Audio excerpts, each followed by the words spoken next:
नमस्कार. आज आपल्या बरोबर आहेत एक डॉक्टर जे मागच्या 25 वर्षापासून पुण्यात एक खूप प्रसिद्ध एंडोक्रिनॉलॉजिस्ट म्हणून काम करतात.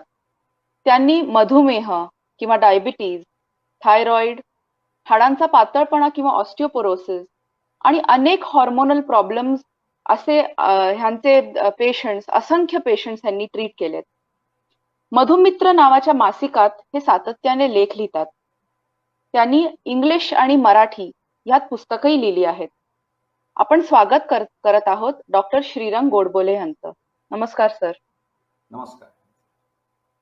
आपण पाहतो की तुम्ही हॉर्मोनल प्रॉब्लेम्स किंवा एंडोक्रिनॉलॉजिस्ट जो एक असतो तो खूप हॉर्मोनल प्रॉब्लेम्स हँडल करतो. पण जे सगळ्यात जास्त आढळतात आपल्या प्रॅक्टिसमध्ये ते आहे डायबिटीज. तर आपण डायबिटीज ह्याच विषयावर आज फोकस करून बोलणार आहोत, बरोबर सर? बरोबर आहे. हो. बर. तर माझा पहिला प्रश्न तुमच्यासाठी असा आहे की आपल्या अवतीभोवती अनेक जणांना मधुमेह असल्याचं जाणवतं. आपल्या देशात मधुमेहाचं प्रमाण वाढलंय हे खरं. हे खरं आहे का? नेमकी वस्तुस्थिती काय आहे? म्हणजे सर्वप्रथम मी मराठी भाषा संवर्धन प्रतिष्ठानचे आभार मानतो, कारण तुमच्याशी संवाद साधण्याची ही मला जी संधी तुम्ही दिली त्याविषयी मी खरोखरच आपला आभारी आहे. आणि आज आपण मधुमेहाविषयी थोडी माहिती घेऊया असं मला वाटतं. फार हा ज्वलंत विषय झालेला आहे आणि माझी खात्री आहे की इथे जे सगळे श्रोते आहेत त्या प्रत्येक जणात एक तरी परिचित किंवा नातलग नक्की असणार ज्याला मधुमेह आहे. त्यामुळे मधुमेह हा आपल्या देशात अत्यंत ज्वलंत असा विषय, गंभीर समस्या आहे आणि त्याचा नेमका काय आवाका आहे हे आपण प्रथम समजून घेऊ. आता हा आवाका समजून घेताना माझ्या मते दोन गोष्टी आपण लक्षात घ्यायला पाहिजेत. एक, संख्यात्मक वस्तुस्थिती काय आहे आणि मग भारतातल्या मधुमेहात काही गुणात्मक फरक आहे का हेही आपल्याला माहिती असलं पाहिजे. तर डावीकडे खाली मी काही आकडेवारी दिली आहे. म्हणजे 2000 सालापासून आपल्या देशात मधुमेही मंडळींची संख्या किती आहे ही दशलक्षात म्हणजे मिलियन मध्ये दिलेली आहे. आणि आपल्या लक्षात येईल की ही सातत्याने वाढतीये, सतत वाढते. मधुमेही लोकांची संख्या आपल्या देशात सतत वाढतीये. आणि 2011ची जी आकडेवारी आहे त्यानुसार निदान त्या वर्षी तरी असं लक्षात आलं होतं की आपल्या देशात 6.25 कोटी मधुमेही लोक आहेत. आता हे वय वर्ष 18च्या पुढे असलेल्या मंडळीची ही संख्या आहे. थोडं आपण डावीकडे वर बघितलं तर वेगवेगळ्या राज्यांमध्ये जे पाहणी अहवाल आलेले आहेत मधुमेहासंबंधी त्याची थोडी आकडेवारी आपल्याला दिसते. तामिळनाडू, महाराष्ट्र, झारखंड, चंदीगड आणि मग एकूण भारतात कशी काय आकडेवारी येते. आणि ह्या दोन प्रकारे मी आकडेवारी जरा दिलेली आहे. फिकट गुलाबी रंगात प्रत्यक्ष मधुमेही लोकांची संख्या तिथे दाखवलेली आहे, दशलक्षात दिसते ती. आणि गडद जो गुलाबी रंग आहे तो ज्यांना काठावर डायबिटीज, ज्याला प्री डायबिटीज म्हणतात, त्या लोकांची संख्या आहे. तर आपण समजा एकूण भारतातली संख्या पाहिली मधुमेहाची तर मी मगाशी म्हटल्याप्रमाणे ही 2011ची आकडेवारी आहे. 6.25 कोटी 2011 साली प्रत्यक्ष मधुमेह ज्यांना होता अशा लोकांची ही संख्या आहे. पण त्याहूनही माझ्या मते गंभीर अशी ही आकडेवारी आहे की त्याहूनही जास्त लोकांना, म्हणजे त्यावेळेला तरी 7.25 कोटी लोकांना काठावर मधुमेह होता. आणि हा काठावर जरी आपण म्हणत असलो तरी बरेचसे त्यातले हे प्रत्यक्ष मधुमेही होत असतात कालांतराने. आणि त्यांना जो काही हृदयविकाराचा धोका असतो तो मधुमेहासारखाच असतो. आणि अर्थात विविध राज्यांमध्ये जी पाहणी केलेली आहे त्यात ही संख्या वेगवेगळी आहे. तर साधारणपणे सध्या तरी असं एक मत असं आहे की आपल्याकडे मधुमेही लोकांची वास्तविक संख्या ही साधारण 8.5 कोटी आहे. आपण जर टक्केवारीचं बोललो तर साधारणपणे शहरी भागात आपल्याकडे 10 ते 14% लोकांना, वय वर्ष 18च्या पुढे असलेल्या लोकांना मधुमेह असल्याचा अंदाज आहे. ग्रामीण भागाचा आपण बोललो तर साधारणपणे ही संख्या, हीच टक्केवारी 4 ते 8% अशी असते. आणि अंदाज असा आहे की 2035 पर्यंत आपल्याकडे ही जी मधुमेही लोकांची संख्या ही जवळजवळ 11 कोटी असेल. आता हे जे अंदाज असतात ना, भविष्यातले अंदाज, हे नेहमी खोटे ठरतात. म्हणजे प्रत्यक्ष जेव्हा 2035 साल येईल तेव्हा कदाचित ही 11 कोटीने त्याही पेक्षा जास्त असणार आहे. आता मी पुण्यात राहतो. पुण्यात साधारणपणे 8.5% लोकांना मधुमेह असल्याचा अंदाज आहे. आता ही मी संख्यात्मक माहिती तुम्हाला दिली. काही गुणात्मक माहिती मला द्यावीशी वाटते. की जे सरासरी वय आहे मधुमेह होण्याचं आपल्या देशात ते पाश्चात्य देशांमधल्या सरासरी वयापेक्षा वेगळं आहे. म्हणजे पाश्चात्य देशांमध्ये साधारण वय वर्षे 60-65 ला समजा मधुमेह होत असेल, तर आपल्याकडे वय वर्षे 40-45 ह्या वयातच सध्या मधुमेह दिसतोय आणि 20च्या दशकात सुद्धा आता मधुमेह दिसण्याचं आता हे अपवादात्मक राहिलेलं नाहीये. तर ह्यात महत्व असं आहे, की हे जे सगळं वय आहे आपल्याकडे मधुमेह होण्याचं, हे उत्पादनक्षम वय आहे. लोकं काम करत असतात आणि त्याचा आपल्या म्हणजे कुटुंबावर, त्या व्यक्तीवर परिणाम होतच असतो, पण कुटुंबावर परिणाम होत असतो, एकूण अर्थव्यवस्थेवर परिणाम होत असतो, आरोग्य व्यवस्थेवर परिणाम होत असतो. आणि एक महत्त्वाची गोष्ट अशी आहे, की आपल्या देशात मधुमेह असलेल्या 65% लोकांचं निदानच मुळात झालेलं नसतं. म्हणजे त्यांना माहितीच नसतं, की आपल्याला मधुमेह आहे आणि आपलं त्यांचा जो काही दुष्परिणाम होणार असतात मधुमेहाचे, ते होतच असतात. एक महत्त्वाचा मुद्दा आपल्या देशात असा आहे, की तुलनेने कमी वजनाच्या लोकांना मधुमेह होतो. पाश्चात्य देशात कसं आहे, स्थूल लोकं दिसतातच ती, अंगापिंडाने स्थूल असतात, त्यांना मधुमेह होतो. आपल्याकडे तसं नाहीये. आपल्याकडे तुलनेने वय जरी कमी असलं, पण त्यातल्या त्यात समजा पोटाकडे चरबी जास्त असेल, तर मग अशा मंडळींना देखील मधुमेह होताना दिसतोय आजकाल. त्यामुळे हा आवाका जो आहे ना मधुमेहाचा आपल्या देशातला, ही गंभीर एक सार्वजनिक समस्या होऊन बसते असं मला वाटतं. बरोबर आहे. तर कारण जसं म्हटलं जातं, की India is the world capital of diabetes. चायनाच्या पुढे आता मागे आणि India is leading into it. तर आपल्या देशात मधुमेह इतक्या मोठ्या प्रमाणात का आहे भारतात? तर आहार-विहार हाच याचाच एक दोष आहे का जेनेटिक्स म्हणता येईल आपल्याला? तर असं भारतात का इतके लोकं वाढताना दिसतात? अ, बघा त्यात जीवनशैलीचा भाग निश्चितपणे आहे. पण त्यात अनुवंशिकता, काही वांशिक घटक देखील निश्चितपणे आहेत. म्हणजे असं काही आता लक्षात आलेलं आहे, की जगात जे विविध वांशिक गट असतात, एथनिक ग्रुप्स ज्याला म्हणतात. तर काही असे वांशिक गट आहेत, त्यांना मधुमेह होण्याची प्रवृत्ती जास्त असते. म्हणजे त्यांच्यात असे काही अनुवांशिक घटक असतात किंवा काही जनुक असतात म्हणजे जीन्स असतात, की ज्यांच्यामुळे मधुमेह होण्याची प्रवृत्ती वाढते. आणि दुर्दैवाने भारतात आपल्या मंडळींमध्ये ही वांशिक प्रवृत्ती फार जास्त आहे. तर ते वांशिक प्रवृत्ती हे निश्चितपणे एक फार महत्त्वाचं कारण आहे. पण ते अर्थात आपल्या हातात नसतं.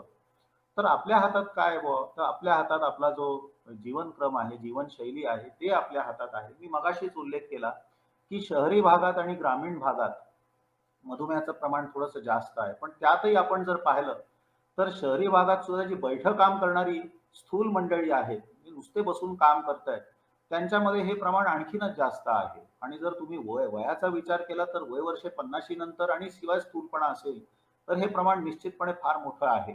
आणि ह्या उलट जर ग्रामीण भागात शारीरिक श्रम करणारे जे बारीक भारतीय आहेत, त्यांच्यात हे प्रमाण फार कमी असतं. म्हणजे 1% सुद्धा नसतं. तर निश्चितपणे स्थूलपणा, शारीरिक श्रमाचा अभाव हे मधुमेह होण्यासाठी हे धोक्याचे घटक आहेत. हा एक मुद्दा आहेच. आणि दुसरं आपल्याकडे काय आहे, आपल्याकडे अनेक लोकांना वैद्यकीय उपचार मिळत नाहीत. म्हणजे त्यांना ती यंत्रणाच तिथे पोहोचत नाही. हे एक आहे. आणि दुसरं जागृती नाही आपल्या लोकांमध्ये. 50% लोकांना आपल्याकडे मधुमेहाची काही उपचाराची काही उद्दिष्ट असतात हेच मुळी माहिती नाहीये. आणि ते गाठणं ही तर दूरची बात आहे. पण अशी काही उद्दिष्ट असतात ती साध्य करायला लागतात, हेच मुळात लोकांना माहिती नाहीये. एक दुसरं असं आहे, की आपल्या देशात स्थूलपणा हा फार मोठ्या प्रमाणात आता सध्या दिसायला लागलाय. म्हणजे स्थूलपणाचा एक अतिरेकच होत चाललेला आहे.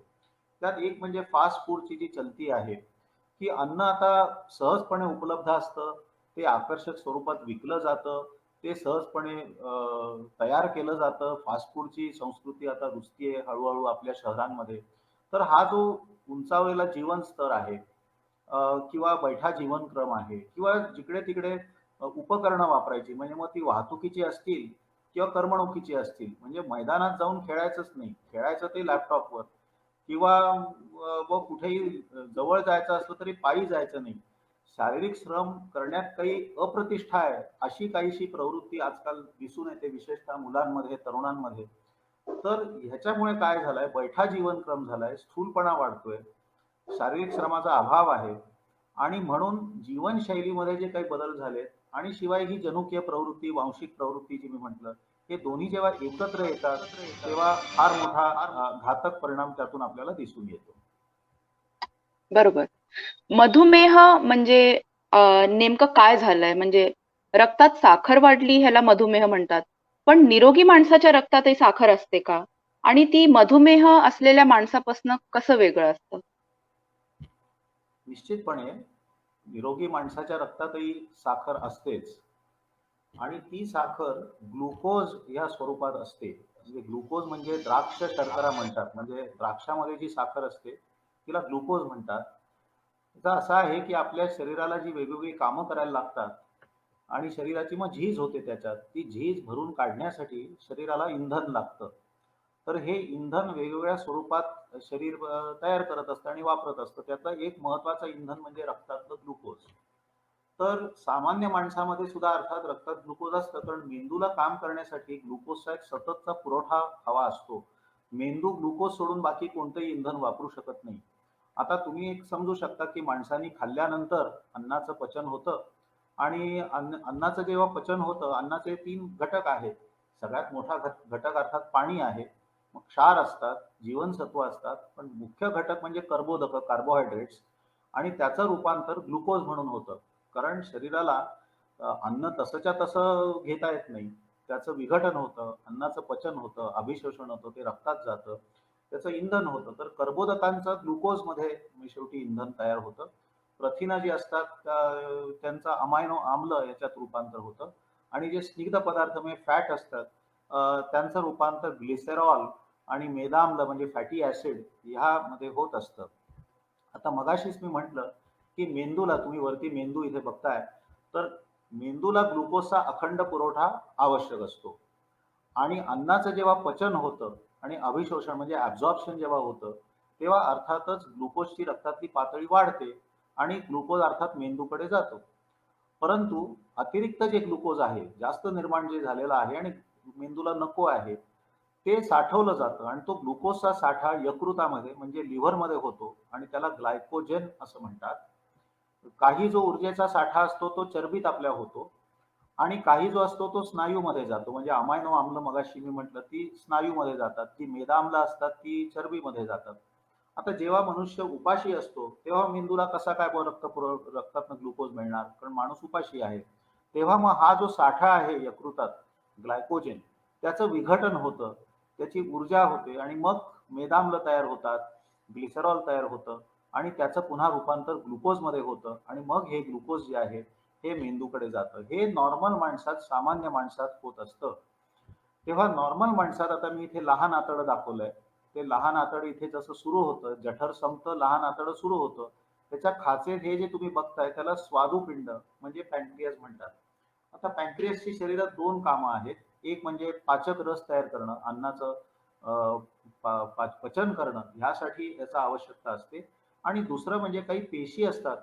अल्फा पेशी, बीटा पेशी. त्यातल्या ज्या बीटा पेशी आहेत, त्या बीटा पेशी इन्सुलिन नावाचा स्राव निर्माण करतात आणि अल्फा पेशी ज्या आहेत त्या ग्लुकागॉन नावाचा स्राव निर्माण करतात. तेव्हा जेव्हा अन्न आपण खातो, रक्तातलं ग्लुकोज वाढतो. ते वाढलं की ते फार अति वाढू नये म्हणून शरीर इन्सुलिन नावाचा पदार्थ किंवा अंतस्राव हॉर्मोन तो वाढवतो आणि त्यामुळे काय होतं की इन्सुलिनमुळे रक्तातलं ग्लुकोज स्नायूमध्ये किंवा चरबीमध्ये जातं आणि हे जे ह्या 2 पेशी ज्या आहेत ते ग्लुकोज वापरतात आणि अतिरिक्त जे ग्लुकोज आहे ते मगाशी म्हटल्याप्रमाणे यकृतात म्हणजे लिव्हरमध्ये साठवलं जातं आणि त्यामुळे हा साठा झाल्यामुळे रक्तातलं ग्लुकोज कमी होतं किंवा ते नियंत्रणात राहतं. आता जेव्हा रक्तातलं ग्लुकोज वाढतं तेव्हा काय होतं, हे हे असं होतं. पण उलट जर रक्तातलं ग्लुकोज कमी झालं तर मग इन्सुलिन कमी होतं आणि ह्या उलट जो दुसरा मी पदार्थ मगाशी उल्लेख केला ग्लुकागॉन, तोही इथेच तयार होतो अल्फा पेशीमध्ये. त्याची निर्मिती वाढते आणि तो वाढला की इथे जो साठलेला ग्लुकोज आहे, जो साठा आहे त्याचं विघटन होतं आणि मग पुन्हा ते ग्लुकोज रक्तात येतं आणि रक्तात ग्लुकोज वाढतं. त्यामुळे काय होतं की रक्तातल्या ग्लुकोजचं नियमन हे सामान्य माणसात अतिशय कसोशीने होतं. म्हणजे उपाशीपोटी रक्तातलं जे प्रमाण असतं, जी पातळी असते ती डेसिलिटरमध्ये मोजली जाते. डेसिलिटर म्हणजे 1 लिटरचा 1 भाग. तर त्याच्यात साधारण 70 ते 100 असं असतं आणि खाल्ल्यानंतर काही जरी माणसाने निरोगी माणसाने खाल्लं तरी ते साधारणपणे 2 तासांनी 140च्या पुढे काही जात नाही. आता हे सगळं निरोगी व्यक्तीमध्ये होतं. मी म्हटलं की निरोगी माणसाचं स्वादुपिंड रक्तातलं ग्लुकोज वाढलं की इन्सुलिन निर्माण करतं. मग ते इन्सुलिनमुळे काय होतं, ते रक्तातलं ग्लुकोज पेशींमध्ये शिरतं आणि रक्तातली ग्लुकोजची पातळी नॉर्मल राहते. आता मधुमेही माणसात काय होतं, मधुमेही माणसात हे स्वादुपिंड जे आहे ते कमी प्रमाणात इन्सुलिन निर्माण करत असतं. म्हणजे जेवढं निर्माण करायला पाहिजे इन्सुलिन रक्तातली ग्लुकोज वाढल्यावर जेवढं निर्माण व्हायला पाहिजे तेवढं होत नाही आणि म्हणून रक्तातली ग्लुकोजची पातळी वाढते. आणि त्यातही जे काही इन्सुलिन असतं शरीरात त्याची कार्यक्षमताही कमी झालेली असते आणि म्हणून ते कमी प्रमाणात रक्तात ग्लुकोज हे पेशींमध्ये शिरतं. त्यामुळे रक्तातल्या ग्लुकोजला काही वाट राहत नाही, रक्तातल्या ग्लुकोजचं इंधन म्हणून वापर होत नाही आणि म्हणून रक्तातलं ग्लुकोज वाढतं. आता हे मी अगदी तुम्हाला ज्याला सोप्या भाषेत असं म्हणतो, इतकं इतकं सोपं नाहीये ते. आणखीन बरेच गुंतागुंत असतात आणि बरेच आणखीन अंतस्राव ह्यात सहभागी असतात, ज्याच्यामुळे रक्तातली साखर ही मधुमेही माणसात वाढते. तुम्ही खूप सुंदर आणि सोप्या भाषेत आमच्या श्रोत्यांना सांगितलं की शुगर म्हणजे मधुमेह कसा होतो आणि काय होतो आणि खूप सोप्या भाषेत जरूर कळलं असेल त्यांना. आता आपल्याला मधुमेह झालाय हे कसं ओळखायचं? त्याची काही लक्षणं आहेत? कोणाला ह्याच्या तपासण्या किंवा चाचण्या करून घ्यायला हव्या? आता मधुमेहाच्या लक्षणांचं जर बोलायचं झालं तर मी आत्ताच म्हटलं की मधुमेहाचं निदान कसं होतं, तर रक्तातली ग्लुकोजची पातळी सतत आणि प्रमाणाबाहेर दीर्घकाळ जर वाढलेली राहिली तर माणसाला मधुमेह झाला असं आपण म्हणतो. म्हणजे थोडक्यात निदान जे आहे हे रक्तातल्या ग्लुकोजच्या वाढीवर ठरवलं जातं. आता रक्तातलं जे ग्लुकोज असतं ते एका विशिष्ट पातळीच्या वर जेव्हा जातं, म्हणजे साधारणपणे 180 मिलीग्रॅम प्रति डेसिलिटर ह्याच्या पलीकडे जेव्हा ते जातं तेव्हा ते लघवीतून बाहेर पडतं, कारण मूत्रपिंड एवढं रक्तातलं ग्लुकोज हाताळू शकत नाही आणि मग ते लघवीतनं त्याचं उत्सर्जन म्हणजे एक्सक्रिशन होऊन जातं. आता लघवीतनं असंच ग्लुकोज तर बाहेर पडू शकत नाही, म्हणून काय होतं, ते ग्लुकोज हे स्वतःबरोबर पाण्यालाही खेचतं आणि म्हणून पाणी आणि रक्तातलं ग्लुकोज हे जेव्हा जास्त प्रमाणात शरीरातून बाहेर पडायला लागतात तेव्हा लघवी जास्त व्हायला लागते आणि लघवी जास्त झाली की अर्थात माणसाला तहान जास्त लागते. मगाशीच मी म्हटलं की ग्लुकोज हे इंधन आहे. आता पेशींना तर ते इंधन मिळतच नसेल, कारण मी मगाशी म्हटलं इन्सुलिन अकार्यक्षम झालेलं असतं, त्यामुळे रक्तातलं ग्लुकोज त्या पेशींना मिळतच नाहीये. त्यामुळे पेशींना भूक लागलेली असते आणि म्हणून माणसालाही भूक लागते, त्यामुळे अतिरिक्त भूक लागते आणि माणूस जास्त खायला लागतो, जास्त पाणी प्यायला लागतो, लघवी जास्त करायला लागतो. पण एवढं जास्त खाऊन सुद्धा त्याचं वजन कमीच होत जातं. ह्याचं कारण जे इंधन आहे, ग्लुकोज आहे, ते लघवीतनं बाहेर पडतायत. जे शरीरात जायला पाहिजे होतं, ज्यांनी वजन स्थिर राहायला पाहिजे होतं ते न होता ते वजन कमी व्हायला लागतं आणि पेशींना इंधन मिळत नसल्यामुळे माणसाला अशक्त वाटायला लागतं. आणि मग काय असतं की डोळ्यामध्ये जे भिंग असतं, लेन्स जी असते, त्याच्यात भोवताली ग्लुकोज जास्त असतं, त्यामुळे भिंगामधलं पाणी हे रक्तात पुन्हा जातं आणि माणसाला धुरकट दिसायला लागतं.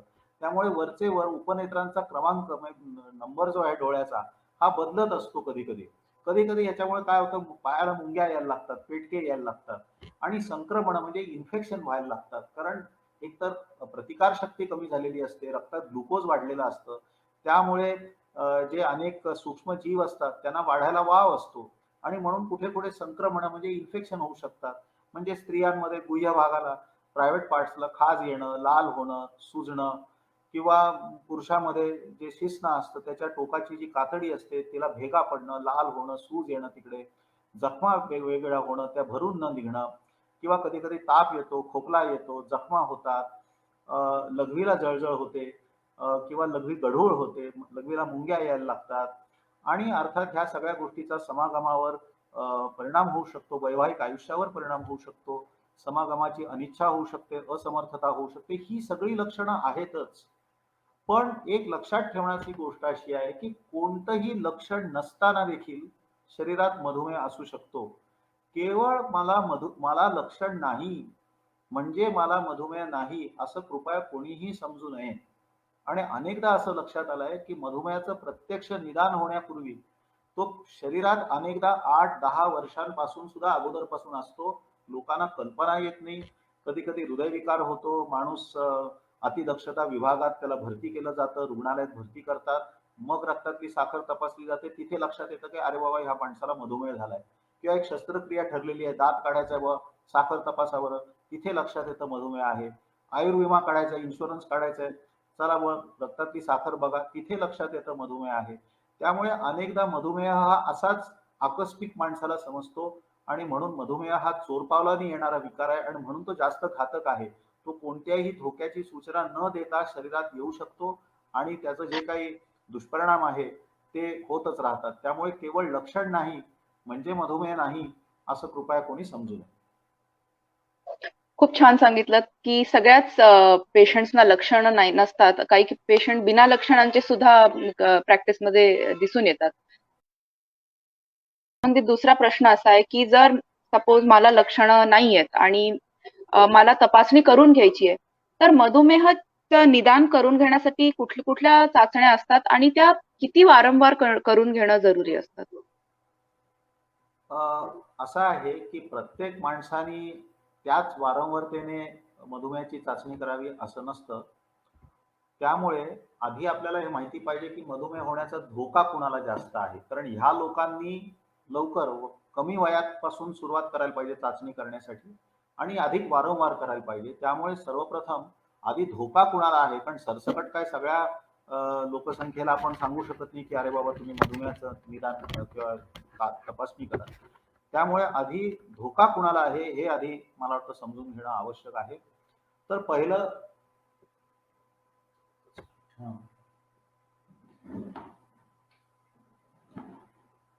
पहिलं जे आहे, मी मगाशी म्हटलं की स्थूलपणा हा एक मधुमेहाच्या दृष्टीने धोक्याचा घटक आहे.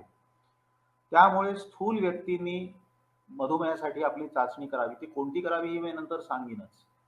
पण आता इथे जे आपले श्रोते आहेत त्यांना देखील बसल्या बसल्या आपण स्थूल आहोत का नाही हे पाहता येईल.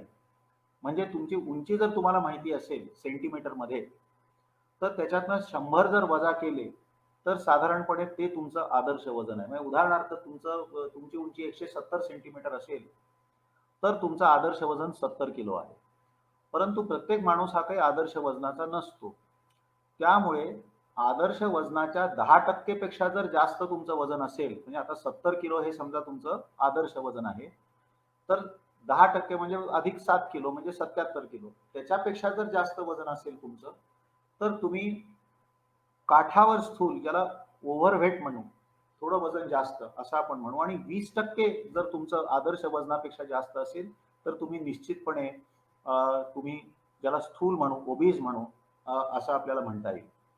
एक दुसरा आजकाल हे मिळतं, ऍप सुद्धा असतात की तुमचं बीएमआय काय, बीएमआय बॉडी मास इंडेक्स म्हणजे शरीर वस्तुमान निर्देशांक. तर तुमचं जे काही वजन आहे किलोग्रॅम मध्ये, त्याला उंची जर मीटर मध्ये घेतली आणि त्याचा स्क्वेअर केला तर ते जे असेल बीएमआय ते 25च्या जर पुढे असेल, भारतीय माणसात 25च्या पुढे, त्याला स्थूलपणा म्हणतात. पण मगाशी मी जे म्हटलं की नुसत्या वजनावर जाऊ नका, ती चरबी कुठे आहे शरीरात, ती पोटाच्या भोवती आहे का कुठे आहे ह्याला महत्व आहे. तर पोटाचा घेर नेमका किती आहे ह्याला महत्व आहे. पुरुषांमध्ये जर 90 सेंटीमीटर किंवा त्याच्यापेक्षा जास्त असेल पोटाचा घेर आणि स्त्रियांमध्ये जर 80 सेंटीमीटर त्याहून जास्त असेल तर अशा स्त्री पुरुषांना मधुमेह होण्याचा विशेष धोका आहे. तर हे झालं स्थूलपणाचं झालं. दुसरं अनुवंशिकता अत्यंत महत्वाची. मगाशीच मी उल्लेख केला की काही जनुकीय घटक असतात, अनुवंशिक घटक असतात, ते काही लोकांमध्ये असतात किंवा लोकसमूहांमध्ये असतात आणि मधुमेह होण्याचा धोका अशा लोकांना जास्त असतो. तेव्हा आपल्या आई वडिलांना किंवा एखाद्या भावंडाला किंवा आपल्या मुलाला यापैकी कोणालाही जरी मधुमेह असला तरी तो आपल्याला देखील होण्याचा विशेष जास्त धोका आहे, ज्याला फर्स्ट डिग्री रिलेटिव्ह म्हणतात. म्हणजे मागची पिढी, आपली स्वतःची पिढी आणि पुढची पिढी यापैकी कोणालाही जरी मधुमेह असेल तर तुम्हाला देखील मधुमेह होण्याचा धोका जास्त आहे. स्त्रियांच्या बाबतीत असं आहे की कधी कधी गरोदरपणात मधुमेह होतो. काही असे गरोदरपणात बदल होतात, विशेषतः 6व्या महिन्यापासून पुढे, की ज्यांनी मधुमेह होण्याचं प्रमाण वाढतं. तेव्हा पूर्वी गरोदरपणात जर एखाद्या स्त्रीला मधुमेह झाला असेल आणि समजा तिची प्रसूती झाली असेल नुकतीच, तर ह्या पुढच्या 5 वर्षात 50% बायकांना कायमचा मधुमेह होण्याचा धोका असतो. त्यामुळे पूर्वीच्या गरोदरपणात मधुमेह झालेला असेल तर त्या स्त्रीला भविष्यात मधुमेह होण्याचा धोका विशेष जास्त आहे. खास करून तिचं वजन जर वाढत गेलं तर मग निश्चितपणे तो धोका आहे. किंवा एखाद्या स्त्रीने जरा स्थूल मुलाला जन्म दिला अर्भकाला, म्हणजे जन्मतः वजन एखाद्या मुलाचं 8.5 पाऊंड किंवा त्याहून जास्त असेल, म्हणजे 3.5 किलो असं म्हणूया आपण, किंवा त्याहून जर जास्त असेल, तर अशा मुलांच्या आईला म्हणजे त्या मातेला भविष्यात मधुमेह होण्याचा विशेष धोका असतो. इतकंच नाही तर त्या मुलाला देखील, ते मूल मोठं झाल्यावर जर स्थूल झालं, तर अशा मुलाला देखील भविष्यात मधुमेह होण्याचा विशेष जास्त धोका असतो. त्यानंतर एखाद्याला अतिरक्तदाब म्हणजे blood pressure, high blood pressure असेल, म्हणजे 140-90च्या पुढेच रक्तदाब राहत असेल, किंवा रक्तातल्या मेदांचं प्रमाण म्हणजे रक्तात जी चरबी असते, कोलेस्ट्रॉल वगैरे त्याचे जे प्रकार असतात ते जर जास्त असेल, तर मग अशा लोकांना देखील मधुमेह होण्याचा किंवा असण्याचा देखील धोका जास्त असतो. आणखी एक महत्वाचं लक्षण आहे जे अनेकदा बायकांमध्ये दिसतं, की कधी-कधी काही बायकांना चेहऱ्यावर, शरीरावर, छातीवर, पोटावर पुरुषी प्रकारचे केस असतात आणि अनेकदा मानेच्या मागच्या भागाला, काखेमध्ये, जांघेमध्ये जिथे त्वचेची घडी पडते, तिथे असा काळेपणा दिसतो बघा त्वचेला आणि मखमली होते त्वचा ती, किंवा अशा चामखीळ दिसतात. तेव्हा अशा चामखीळी असलेल्या किंवा काळेपणा त्वचेच्या घडीमध्ये असलेल्या लोकांना, मग स्त्री-पुरुष दोघांनाही मधुमेह होण्याचा विशेष जास्त धोका असतो. कारण हा त्वचेचा विकार नाहीये बघा.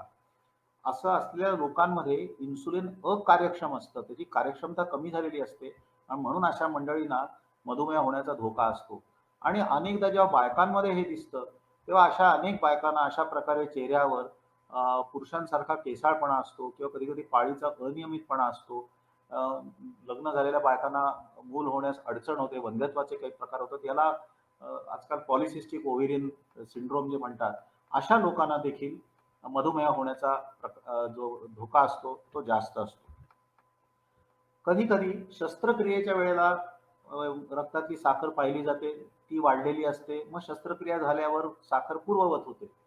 तेव्हा जेव्हा पूर्वी कुणाला जर शस्त्रक्रियेच्या वेळेला किंवा कुणाला कधी पूर्वी काठावर मधुमेह झालेला असेल, किंवा आजकाल कोविडच्या काळात अनेकदा स्टिरॉइड गटातली औषधं दिलेली असतात. स्टिरॉइड औषधं चालू असताना मधुमेह होतो, स्टिरॉइड बंद केल्यावर मधुमेह जातो. पण ज्या लोकांना स्टिरॉइडनी मधुमेह झालेला आहे, अशांना भविष्यात देखील कायमचा मधुमेह होण्याचा विशेष जास्त धोका आहे. तेव्हा तुम्ही विचारत जे होतात, की परीक्षा कोणती करायची? तर तुम्हाला अगदी जर अ, काटेकोरपणे परीक्षा करायची असेल, चाचणी करायची असेल, तर त्याला ग्लुकोज टॉलरन्स परीक्षा म्हणतात. अनेक लोकं काय करतात, खाल्ल्यानंतर किंवा रँडम असं कुठल्याही वेळेला करतात. तशी करू नये. कारण प्रत्येक माणसाचं खाणं वेगळं असतं. त्यामुळे असा जगभरात असा एक निकष सांगता येत नाही, की खाल्ल्यानंतर किती असायला पाहिजे. तर ही परीक्षा शास्त्रशुद्ध आहे. मी जे आता वर्णन जिचं करतोय, की 8 तास किमान जर रात्रीच्या उपासानंतर सकाळी प्रयोगशाळेत लॅबोरेटरीत जायचं. पाणी प्यायलेलं चालतं. उपाशी पोटी एकदा रक्त तपासलं जातं आणि मी मगाशी म्हटल्याप्रमाणे निरोगी माणसात उपाशी पोटी केलेल्या जी चाचणी असते तिचं 100 त्याच्या खाली पाहिजे. मिलीग्रॅम पर डेसिलिटर मगाशी मी म्हटलं त्याप्रमाणे.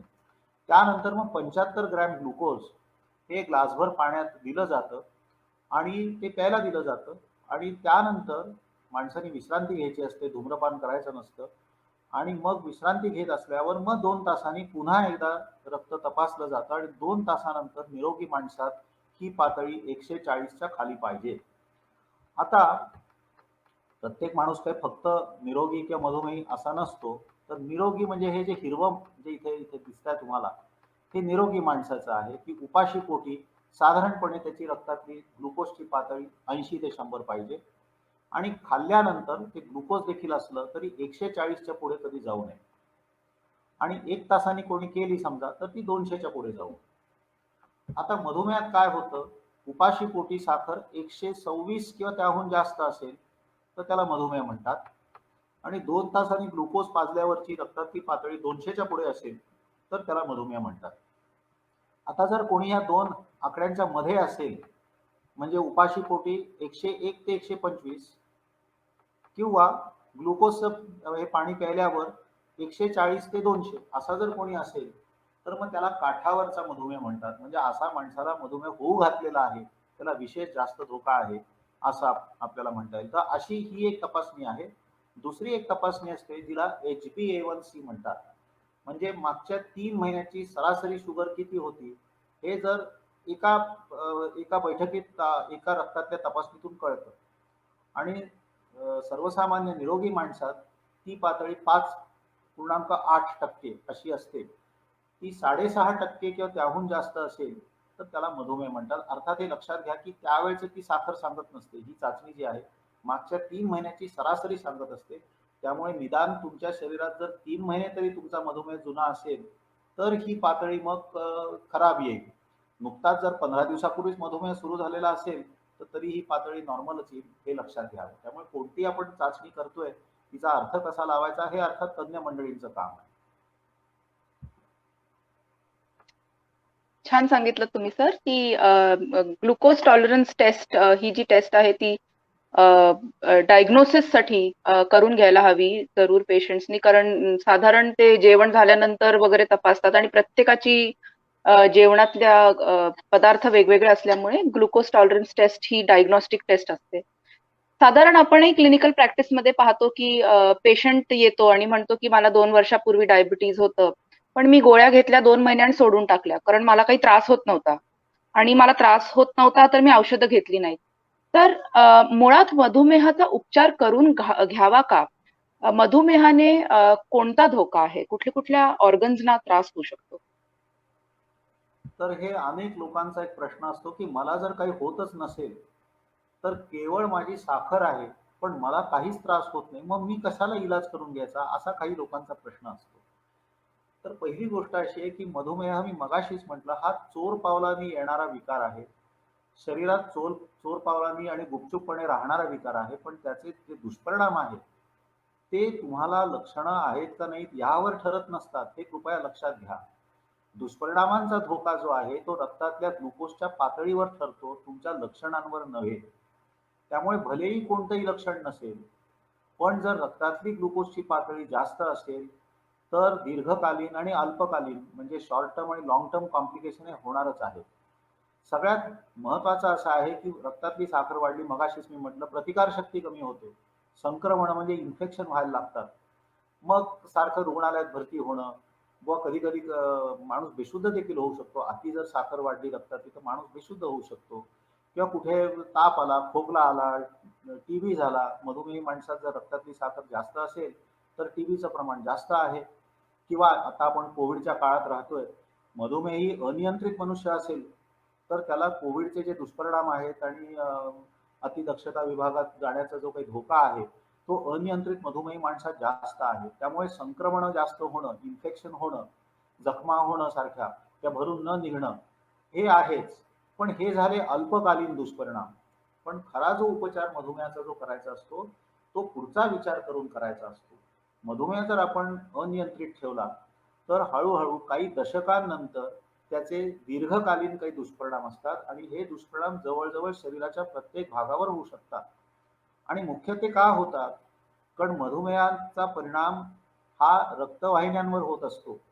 आता रक्तवाहिन्या ह्या 2 प्रकारच्या असतात, काही सूक्ष्म आकाराच्या असतात आणि काही मोठ्या आकाराच्या असतात, ज्याला आपण रोहिण्या म्हणजे आर्टरीज म्हणतो. आता सूक्ष्म रक्तवाहिन्यांवर जर डोळ्यावर उदाहरणार्थ परिणाम झाला तर तुम्ही बघता इथे डोळ्याला रेटिना नावाचा एक मागे पडदा असतो, दृष्टीपटल, त्याच्यावर हा मधुमेहाचा परिणाम होतो आणि त्यांनी अंधत्व येऊ शकतं. त्यामुळे अंधत्वाचं एक फार मोठं लक्षण मधुमेह हे फार मोठे कारण आहे जगातलं, हे कृपया लक्षात घ्या. विशेषतः विकसित देशांमध्ये जिथे बाकी सगळे जीवनसत्व वगैरे सगळे व्यवस्थित असतात तिथे आणि आपल्या आपल्या देशात देखील अंधत्वाचं मधुमेह हे फार मोठं कारण आहे. मगाशी मी म्हटलं की पायाला मुंग्या येणं, पेटके येणं, हे जे आहेत प्रकार ते पुन्हा सूक्ष्म रक्तवाहिन्यांवर जे परिणाम होतात त्यामुळे होतात. आणि इथे मी डावीकडे जरा दाखवलंय ते डायलिसिस मशीन आहे, म्हणजे मूत्रपिंडांवर परिणाम होत असतो. कारण मूत्रपिंडांमध्ये ज्या सूक्ष्म रक्तवाहिन्या असतात त्यांच्यावर परिणाम होतो आणि मूत्रपिंड विकाराचं एक पुन्हा मधुमेह फार मोठं एक कारण आहे. मोठ्या ज्या रक्तवाहिन्या आहेत त्या मोठ्या रक्तवाहिन्यांवर सुद्धा ज्या धमनी काठिण्य म्हणजे इंग्रजीत ॲथेरोस्क्लेरोसिस म्हणतात, ज्या रोहिण्या असतात, आर्टरीज असतात, त्यांच्या तिथे आतला जो अंतःस्तर असतो, आतला जो आवरण असतं त्याला सूक्ष्म जखमा होतात. त्या जखमांमध्ये मेद पदार्थ आत जातात, शिरतात, तिथे तिथे काही श्वेतपेशी म्हणजे व्हाईट ब्लड सेल्स जातात. रक्ताची गुठळी व्हायचा धोका असतो, ती गुठळी विरघळत नाही आणि मग कुठं चढतात तिथे त्या भिंतीला, त्या रक्तवाहिन्या आहेत त्यांच्या आतल्या आवरणाला, तिथे कुठं चढतात रक्तपुरवठा हळूहळू कमी होतो, रक्तप्रवाह खंडित होतो आणि मग जेव्हा पूर्ण तो खंडित होऊन जातो, तो कुठे खंडित झालाय त्याप्रमाणे लक्षण दिसेल. उदाहरणार्थ जर पायाला खंडित झाला रक्तपुरवठा, तर पाय काळा पडतो. आपल्याला माहिती आहे गँग्रीन म्हणतो, कोथ म्हणतो त्याला. पाय कापावा लागतो. हे पंगुत्वाचं एक फार मोठं कारण मधुमेह आहे. आणि म्हणून मग व्हीलचेअरवर जायला लागतं किंवा कधी-कधी अर्धांगवायूचा झटका येतो. कारण मेंदूचा रक्तपुरवठा जर बंद पडला कुठल्या एका भागाला, तर एक भाग, अर्धा भाग हा लुळा पडतो. त्यामुळे माणसाला मग अशा प्रकारे व्हीलचेअरवर बसायला लागतं, आयुष्यभर बिछाना पकडायला लागतो. किंवा हेच जर हृदयाच्या बाबतीत झालं, तर हृदयविकार होतो. आणि घातक असं आहे, की मधुमेहामध्ये जो हृदयविकार होतो, तो अनेकदा माणसाला कळत नाही. निरोगी माणसात काय होतं, हृदयविकार झाला की त्याला छातीत दुखतं, त्याला दम लागतो, त्याला काही धोक्याची सूचना मिळते. मधुमेही माणसात अनेकदा हृदयविकार झाला तरी त्याला काहीच होत नाही, त्याला सायलेंट अटॅक म्हणतो. पूर्णपणे शांतपणे त्याला आतमध्ये हृदयविकार होतो. अनेकदा त्याला रुग्णालयात जायला सुद्धा अवधी मिळत नाही, इतका तो मोठा हृदयविकार होतो. आणि अशा प्रकारे अतिदक्षता विभागात माणसाला भरती करायला सुद्धा कधी कधी फुरसत मिळत नाही. इतका तो घातक होऊ शकतो. तर मधुमेहाच्यामुळे जो मृत्यू होतो, सगळ्यात मोठा जे जे कारण आहे मधुमेही माणसातल्या मृत्यूचं कारण 70% 80% हे हृदयविकार आहे किंवा अर्धांगवायूचा झटका येणं हे आहे. तर हे जे धोके आहेत, हे जर टाळायचे असतील आपल्याला आणि ते भविष्यातले टाळायचे असतील आणि निरोगी आयुष्य दशकानुदशकं जर आपल्याला जगायचं असेल, तर आजपासूनच ती सुरुवात मधुमेही माणसांनी करायला पाहिजे. आणि मधुमेहाचं नियमन जे आहे, नियंत्रण जे आहे, ते अत्यंत कसोशीने पार करायला पाहिजे. त्यामुळे अल्पकालीन दुष्परिणाम आणि दीर्घकालीन दुष्परिणाम ह्यांचा टाळण्याचा विचार, प्रतिबंध करण्याचा विचार हा मधुमेही माणसांनी करायला पाहिजे. बरोबर.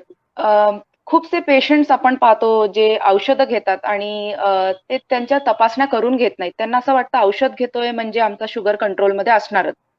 तर आपला मधुमेह नियंत्रणात आहे किंवा नाही, हे एखाद्या सामान्य माणसाने कसं ओळखावं? काही त्याला लक्षणं होतील का त्यांनी काही तपासण्या करून घ्याव्या घरी? बघा, रक्तातल्या ग्लुकोजची पातळी फारच वाढली, तर माणसाला मग लघवी जास्त होणं, तहान जास्त लागणं, वजन कमी होणं इत्यादी गोष्टी होतात. तर ह्या जर गोष्टी असतील कुणाला, मधुमेही माणसाला, तर निश्चितपणे त्याची रक्तातली साखर बरीच वाढलेली आहे असं ढोबळमानांनी आपल्याला म्हणता येईल. पण समजा कुणाला ही लक्षणच नसतील, तर असं अशा माणसाने समजू नये की म्हणजे माझा मधुमेह नियंत्रित झालेला आहे.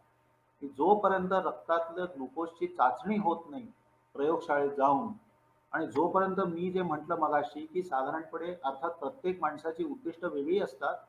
एखाद्या अत्यंत वयस्क 85 वर्षाच्या माणसात आपल्याला किती रक्तातलं ग्लुकोज ठेवायचं आहे ही हे उद्दिष्ट वेगळं असू शकतं. तरुण माणसात वेगळं असू शकतं. पण साधारणपणे जितकं सामान्य माणसात जशी पातळी असते, तशी सुरक्षितपणे जर आपल्याला ठेवता आली तर ती ठेवायची असते. म्हणजे साधारणपणे उपाशी पोटी रक्तातल्या ग्लुकोजची पातळी ही साधारण 100-125 पर्यंत, आणि खाल्ल्यानंतर 2 तासांनी केलेली साधारण 140-150 पर्यंत असं स्थूलपणाने म्हणता येईल. अर्थात ही उद्दिष्ट मी पुन्हा म्हणतो वेगवेगळ्या लोकांमध्ये वेगळी असतात, गरोदरपणात ती आणखी काटेकोर असतात. तर मी फक्त एक सामान्यपणे सांगतो.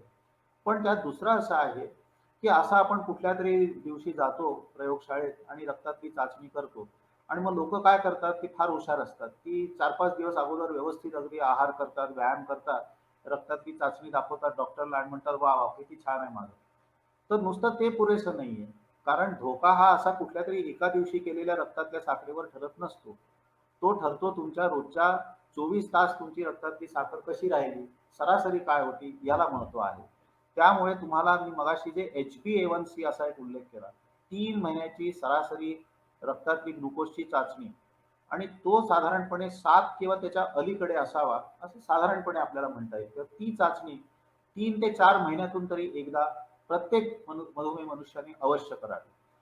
दुसरं असं आहे की जेव्हा आपण रक्तातली ग्लुकोजची पातळी प्रयोगशाळेत जाऊन बघतो, सहसा काय करतो, एक नाश्त्यानंतर जातो किंवा दुपारी जेवणानंतर जातो. रात्रीच्या जेवणानंतर कोणीच जात नाही कारण प्रयोगशाळा बंद असते. तेव्हा कधीतरी रात्री देखील जेवणानंतर आपली किती पातळी आहे हे देखील बघायला पाहिजे. परंतु नुसती रक्तातली ग्लुकोजची चाचणी केली, HbA1c केलं की काम झालं असंही नाहीये.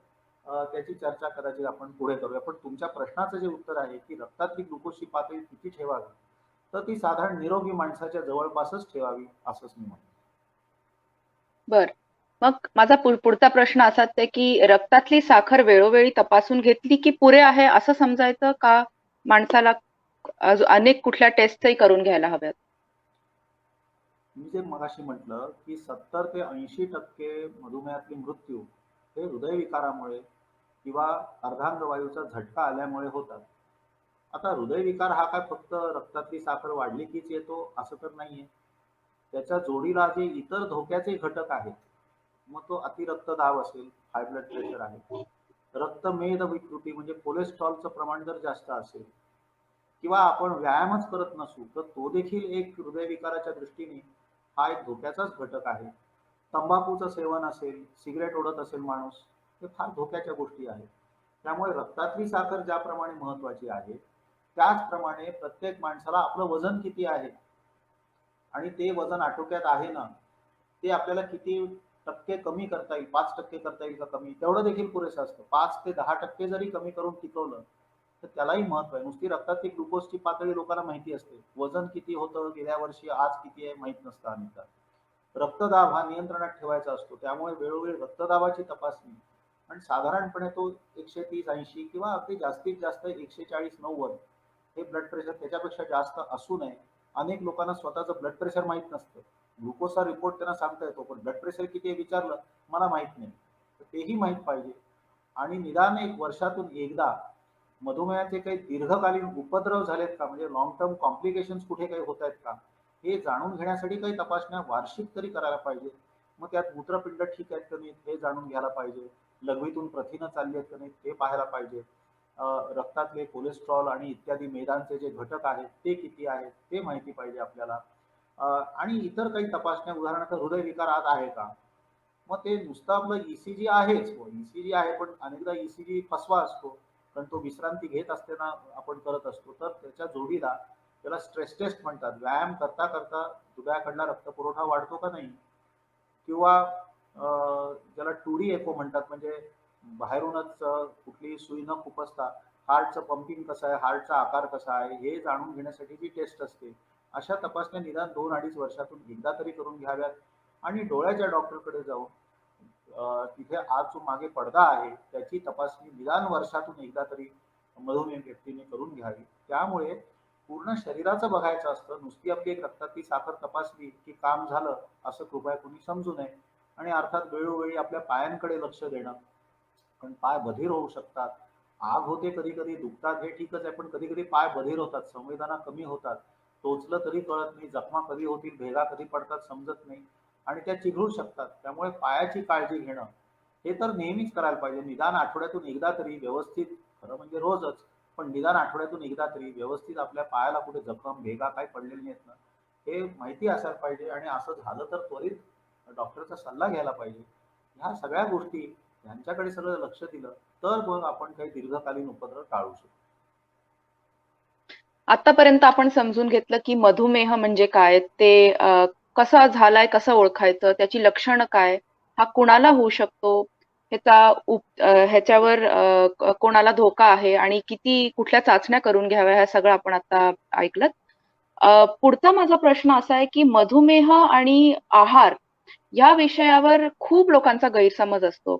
माझ्याकडे एक पेशंट आली, तिचा नातेवाईक तिला घेऊन आला आणि म्हणाला की हमारी माँ रोज समोसा खाती है. तर मी तिच्याकडे बघितलं आणि मी म्हटलं काय तू रोज, तर म्हणाली नाही नाही, मैं समोसा का बाहर का खाती हूँ, अंदर का आलू निकाल देती हूँ. कारण तिला हे माहिती होतं की आलू आणि भात किंवा बटाटा आणि भात हा पदार्थ सोडला किंवा ते बाकी सगळं आपण खाऊ शकतो. असा एक खूप गैरसमज लोकांच्या मनात असतो की साखर नसलेला चहा, भात, आणखीन बटाटा हे सोडून बाकी सगळं आम्ही खाऊ शकतो. आणि शुगर फ्री ही मिठाई सुद्धा आता मार्केटमध्ये, sugar free ice cream, sugar free मिठाई, शुगर फ्रीचा खूप फॅड सध्या आहे. तर शुगर फ्रीच्या गोळ्या मधुमेह माणसांनी घ्याव्या आणि त्याच्या आहाराविषयी तुम्ही काही गैरसमज असतात ते थोडे आम्हाला सांगा. मधुमेही माणसाला सर्वप्रथम जेव्हा मधुमेह होतो तेव्हा भूतालचीच लोक आधी त्याला गलित गात्र करत असतात, आधी त्यालाच घाबरवून सोडत असतात आणि अनेक सल्ले अनाहूतपणे त्याला देत असतात. आणि सगळ्यात मोठा सल्ला हा आहाराविषयी असतो. त्यामुळे सर्वाधिक गैरसमज हे आहाराविषयीचा आहे. आणि बहुधा हा सल्ला हा नकारात्मक असतो. म्हणजे हे खाऊ नको, ते खाऊ नको. बाबा काय खा हे कोणीच सांगत नाही. तर साधारणपणे मधुमेही माणसाचा आहार हा शक्यतो त्याची जे नेहमीचा आहार असतो, त्याच्या कुटुंबात जे रोज बनतं, त्याच्यासारखाच तर करायला लागेल ना साधारणपणे. म्हणजे असा नुसत्या एका माणसासाठी वेगळा आहार कसा काय ती गृहिणी बनवणार? तेव्हा ते शक्य नसतं, व्यावहारिक नसतं. त्यामुळे त्या माणसाची सामाजिक पार्श्वभूमी काय, आर्थिक पार्श्वभूमी काय, सांस्कृतिक पार्श्वभूमी काय, त्याच्या नेहमीच्या आहाराच्या काय सवयी आहेत, त्याचा काय सध्याचं वजन काय, त्याचं आदर्श वजन काय, तो काय काम करतो, किती श्रमाचं काम करतो, त्यांनी किती उष्मांक घ्यायचे असतात, हे आधी ठरवायचं असतं. म्हणजे त्याचं वय काय, त्याचं वजन काय, त्याच्या उंचीनुसार त्याचं आदर्श वजन काय आहे, त्याच्या पोटाभोवती चरबी आहे का, त्याला काही दुसरे काही धोक्याचे घटक आहेत. तर उदाहरणार्थ अतिरक्तदाब असेल तर मग अशा माणसाने वरून मीठ घालू नये. किंवा त्याच्या रक्तात कोलेस्ट्रॉल जास्त आहे अशा माणसाने खाण्यात तेलाचे स्निग्ध पदार्थ, पिष्टमय पदार्थ ते कमी करायला पाहिजे. त्यामुळे मधुमेहासोबत दुसरे काही धोक्याचे घटक आहेत का हेही बघायला लागतं. तो काय श्रम करतो, काय त्याचा व्यवसाय आहे, आणि मी म्हटल्याप्रमाणे नेहमीच्या आहाराच्या काय सवयी आहेत त्याच्या, ती गृहिणी काय करू शकते, या सगळ्याचा साकल्याने विचार केल्यावरच मधुमेही माणसाला तो आहार सांगितला जातो. आणि खरं सांगू का, आपला जो पारंपरिक महाराष्ट्रीय आहार असतो, जो साधा म्हणजे कमी तेलाचा आणि फार पिष्टमय पदार्थ, फार तळलेल्या गोष्टी, ज्याला प्रोसेस्ड फूड म्हणतात, हे आपल्या पारंपरिक आहारात कुठे असतात बरं? नसतात खरं. तर साधा जो पारंपरिक आहार, पोळी, भात, भाजी, आमटी, कोशिंबीर, चौरस आहार ज्याला म्हणू, तो समतोल पाहिजे, तो चौरस पाहिजे, त्याच्यात सगळे आवश्यक अन्न घटकही पाहिजेत आणि तो परवडलाही पाहिजे ना. म्हणजे काही लोक उगीच हे आपण जे आता उल्लेख केला ह्या मिठाया असल्या प्रकारच्या, ह्या खाण्यात काय अर्थ नाहीये. अहो तुम्ही माफक स्वरूपात नेहमीची मिठाई जरी खाल्ली थोडीशी तरी काही बिघडत नाही. मधुमेहात जर एक गोष्ट पूर्ण वर्ज्य असेल पूर्णपणे, तर ती तंबाखू आहे. अमुक असा कोणताही खाद्यपदार्थ नाही की मधुमेही माणसाने खाऊच नाही. अनेक माझ्याकडे लोक येतात, मी कधीही चहात साखर घेत नाही. अरे बाबा सिगरेटी किती ओढतो? 10 सिगरेटी ओढतो. म्हटलं मग उपयोग काय झाला त्याचा? सिगरेट, तंबाखू हे पूर्णपणे वर्ज्य आहे. मद्यपान जे आहे ते कमी केलं पाहिजे. ते जर तुम्ही केलं तर अगदी दिवसभरात तुम्ही 5 ते 6 चमचे साखर जरी खाल्ली, कारण एरवी सुद्धा माणूस जे काही काय स्वीटनर्स सरासरी किती खातात लोक? 5 ते 6च खातात ना, त्याच्यापेक्षा जास्त कोण खायला बसलाय? त्याच्याऐवजी 5 ते 6 चमचे साखर तुम्ही दिवसभरात जर विभागून घेतली तर ते चालतं तेवढं. असं काही नाही की त्यांनी खाऊच नाही, त्यांनी भात कधी खाऊच नाही. कुठलंही धान्य जरी आपण घेतलं, मग ते गहू तांदूळ असेल, साधारणपणे त्यातलं कर्बोदकांचं प्रमाण हे 30%च असतं. तर त्याला फूड एक्सचेंजेस म्हणतात, म्हणजे खाद्यपदार्थांचे विनिमय. म्हणजे उदाहरणार्थ 1.5 फुलकी आणि 1 वाटी भात हे एकसारखंच आहे. त्यामुळे कुणाला आज भात खायचा आहे बुवा, तो ठीक आहे, तुमच्या नेहमीच्या पोळ्या समजा फुलक्या असतील, 1.5 फुलकी कमी करा, 1 वाटी भात खा, अडचण काही नाहीये. फक्त आहार हा मधुमेही माणसांनी हा वेळेवर घ्यायला पाहिजे. कारण अनेकदा अशी औषधं चालू असतात ज्यांनी रक्तातली साखर खाली जात असते. तर अशी औषधं चालू असताना जर माणसाने खायला उशीरच केला तर मग रक्तातली साखर नको इतकी खाली जाते. मग माणसाला चक्कर येते, घाम फुटतो, एकदम खावंसं वाटतं, मग समोर जे दिसेल ते माणूस खातो, क्वचित बेशुद्ध होऊ शकतो. त्यामुळे विभागून खाणं, वेळेवर खाणं, आणि स्थूल तुम्ही असलात तर कमी तेलाचं खाणं. आता कमी तेल म्हणजे काय? तर कमी तेल म्हणजे साधारण गृहिणींना इथे कळेल की प्रति व्यक्ती, एका व्यक्ती मागे महिन्याला साधारण अर्धा ते पाऊण किलो तेल तूप सगळं मिळून जे तुम्ही तळण्यासाठी वापरता किंवा परतण्यासाठी वापरता, तेल तूप काय जे असेल ते ते एका माणसाला महिन्याला अर्धा ते पाऊण किलो एवढं पुरलं पाहिजे. एका दिवसाचं जर बोलायचं झालं तर एका माणसाला 3 ते 4 चहाचे चमचे तेला तुपाचे एका दिवसासाठी पुरले पाहिजे. एवढ्यात जर तुम्ही काम केलं आणि मग सगळा चौरस आहार घेतलात, मग त्यात भाज्या असू देत, फळं असू देत, मीठ माफक, वरून मीठ घालू नये. विशेषतः ज्यांना रक्तदाब आहे त्यांनी वरून मीठ घालू नये. खारट गोष्टी मग शक्यतो अशा लोकांनी टाळायला पाहिजे जिथे पापड आहेत, लोणचे, जास्त मीठ असतं, अशा गोष्टी शक्यतो टाळाव्यात. कधीच खाऊ नये असं तर नाहीये काही. त्यामुळे जर तारतम्य पाळलं, त्याला कॉमन सेन्स म्हणतात, सामान्य बुद्धी वापरली, तर जो पारंपरिक महाराष्ट्रीय आहार आहे तो मधुमेही माणसाला आहेच चांगला, पण मी म्हणतो घरातल्या इतर निरोगी लोकांना सुद्धा तो चांगला आहे. म्हणजे मधुमेही माणूस जो आहार घेतो किंवा घ्यायला पाहिजे, तो घरातल्या सगळ्यांनीच जरी घेतला तरी ते फार आवश्यक आहे. कदाचित त्यांना मधुमेह होण्याचा धोका कमी होईल असं जर त्यांनी केलं. त्यांनी सगळ्यांनी जर शिस्त पाळली काही, तारतम्य पाळलं, तर सगळ्यांसाठीच ते भलं होईल असं मला वाटतं. नक्कीच. खूप तुम्ही चांगलं सांगितलत आणि नक्कीच श्रोत्यांचा गैरसमज मला वाटतं दूर झाला असेल. कारण आहार ह्या विषयाबद्दल एक खूप मोठा एक दुसरा सेशन ठेवता येईल. इतका गैरसमज असतो लोकांच्या मनामध्ये. आता पेशंट आला, सगळ्यात पहिले त्याला डिटेक्ट झालं की डायबिटीज आहे. त्याचा सर्वात पहिला प्रश्न असतो की मला मधुमेह झाला की तो बरा होतो का नाही? आणि ह्यावर तुमचे काय अनुभव आहेत? पेशंट्सना तुम्ही काय सांगता? कारण आता सध्या डायबिटीज रिव्हर्सल ह्याच्यावर खूप काम चालू आहे. तर आपले अनुभव काय सांगता? असं आहे की मधुमेह जेव्हा होतो, तेव्हा तो किती तीव्र स्वरूपाचा आहे, ह्याच्यावर तो खरंच पूर्ण बरा होईल का नाही हे अवलंबून असतं. विशेषतः जर एखादा माणूस आला आणि त्याची रक्तातली साखर मोजताना 300-400 अशी काहीतरी आहे, किंवा HbA1c चा जो रिपोर्ट सामान्य माणसात म्हणा 6च्या खाली असतो असं आपण म्हणूया, तो जर 10च्या पुढे असेल, 9.5च्या पुढे असेल, तर अशा माणसात बहुधा मधुमेह पूर्ण बरा कधी होणार नाही. ते त्यांनी जाणून घ्यावं. अनेक लोक दावे करत असतात, रामबाण उपाय सांगत असतात आणि पुष्कळ जाहिरातबाजी करत असतात. त्याला बळी पडू नये.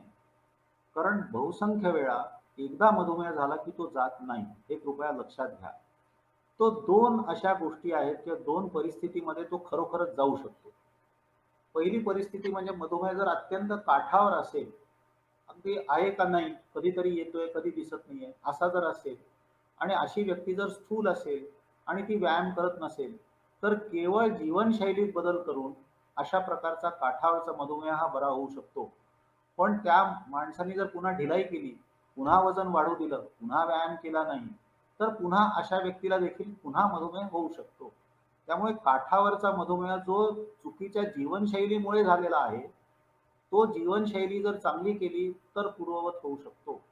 पण मी मगाशीच म्हटलं की प्रत्येक वेळी जीवनशैली हीच दोषी असते असं नाहीये. काही अनुवंशिक घटकही असतात, ते आपण कसे नाकारणार. दुसराच एक आहे, जे अतिस्थूल मधुमेही लोक असतात, म्हणजे ज्यांचं वजन समजा 100 किलो असेल किंवा त्याहून जास्त असेल, आणि अशा अतिस्थूल लोकांना जर मधुमेह झालेला असेल, तर आजकाल जी शस्त्रक्रिया केली जाते बॅरियाट्रिक सर्जरी, त्यांनी साधारणपणे जे वजन 20%, 25%, 30% देखील कमी होतं. म्हणजे 100 किलोचा माणूस 70 किलो होतो. अर्थात ती शस्त्रक्रिया त्या माणसाला योग्य आहे की नाही ते तज्ज्ञ ठरवतील. पण अशा माणसात देखील मग मधुमेह पूर्णपणे मुळापासून नाहीसा होऊ शकतो. पण पुन्हा अशा माणसाचं वजन जर काही कारणाने वाढतच गेलं, तर पुन्हा त्याला मधुमेह होण्याचा धोका निश्चित असतो. पण हे दोन अपवाद सोडले साधारणपणे, मी स्थूल मनाने बोलतोय, काही अपवाद असतील, तर साधारणपणे एकदा मधुमेह झाला की बहुसंख्य वेळा तो कायमचा राहणार राहणार हे माणसाने स्वीकारलं पाहिजे. आणि त्याला मित्र म्हणून त्याला वागवावं. भीती धास्ती घेऊ नये, दुर्लक्षही करू नये आणि वस्तुनिष्ठपणे त्याच्याकडे बघावं. आणि डोळे झाप करू नये मात्र, की कुठल्या तरी स्वतःच्याच रम्य जगात, की मला काही होत नाही रे, मला काय होणार, मला काही होत नाही, असं जे लोक म्हणतात, हे हे असलं करू नये. काहीतरी सजग व्हावं आणि डॉक्टरी सल्ला वेळोवेळी घेत राहावं. दुसरा एक त्रास जो जनरली मधुमेह किंवा कुठल्याही क्रॉनिक डिसऑर्डर मध्ये लोकांना होतो की मला आता आयुष्यभर औषधं घ्यावी लागणार का? कारण पेशंट्स जनरली विचारतात की एकदा औषध चालू झालं मग ते कधीच आमचं बंद नाही होणार. तर मधुमेहाच्या प्रत्येक व्यक्तीला औषध खाणं गरजेचं आहे का औषधाविना सुद्धा मधुमेह बरा होऊ शकतो? तर त्याचं थोडंफार उत्तर मी मगाशीच दिलं, की जर एखादा काठावरच मधुमेह असेल कुणाला आणि चुकीच्या जीवनशैलीमुळे, चुकीच्या खाण्यामुळे, व्यायाम न केल्यामुळे, अशामुळे जर एखाद्याला काठावरचा मधुमेह झालेला असेल, तर केवळ जीवनशैलीत बदल करून, आहारात सकारात्मक बदल करून आणि व्यायाम पुरेसा करून असा मनुष्य औषधाविना राहू शकतो, हे लक्षात घ्या. परंतु मधुमेहाला प्रोग्रेसिव्ह आजार म्हणतात. म्हणजे जे मुळात शारीरिक दोष असतात, ज्याच्यामुळे मुळात मधुमेह होतो, ते दोष बहुसंख्य लोकांमध्ये वाढत जातात. आणि त्यातला सगळ्यात महत्वाचा दोष जो मी मगाशी सांगितला, इन्सुलिनची कमतरता. इन्सुलिनच्या पेशी मधुमेही माणसात मधुमेह सुरू होतानाच सुमारे 50% तरी नष्ट झालेले असतात. मधुमेह त्यामुळेच होतो कारण इन्सुलिन कमतरता असते. ती कमतरता वयानुसार आणि काळानुसार ती वाढत जाते. जसा काळ पुढे जाईल तसं इन्सुलिन कमी होत जाणार आहे, इन्सुलिनच्या पेशी हळूहळू नष्ट होत जाणार आहेत. आणि म्हणून ज्या माणसाला पूर्वी कदाचित औषधं लागत नव्हती, त्याला आता औषधं लागायला लागतात. आणि जी औषधं ज्या डोसमध्ये पूर्वी त्याचा मधुमेह नियंत्रणात ठेवत होती, ती आता औषधं त्याच डोसमध्ये त्याच संख्येत आता नियंत्रणात ठेवत नाही. त्याला अधिक औषधं घ्यायला लागतात. तर लोकांची गफलत कुठे होते? ते औषधं टाळायला बघतात. हे करू नये. औषधं टाळणं हे कुणाचं उद्दिष्ट असू शकत नाही. रक्तातलं ग्लुकोज सामान्य ठेवणं, निरोगी माणसासारखं ठेवणं हे उद्दिष्ट असलं पाहिजे. मग ते उद्दिष्ट साधण्यासाठी काय औषधं घ्यायला लागली तर ती घ्यायला लागतात. एकदा औषध सुरू केलं म्हणून ते कायमचं घ्यायला लागतं, हा युक्तिवाद बरोबर नाही. मधुमेह ही औषधं ही काय अफीम नाहीये काही, की एकदा घेतलं की काही त्याची व्यसन लागतं असं नाहीये ते. गरज असेल तर औषध घ्यायला लागेल आणि गरज जर राहणारच असेल माणसाच्या शरीरात तर औषध कसं काय बंद होईल बुवा? त्यामुळे औषध घेतलं म्हणून ते सुरू ठेवायला लागतं असा विषय नसून औषधाची गरज कायम असते म्हणून औषध घ्यायला लागतं. आणि औषधांची संख्या आणि डोसेस सर्वसामान्य मधुमेह माणसात वाढत जातात.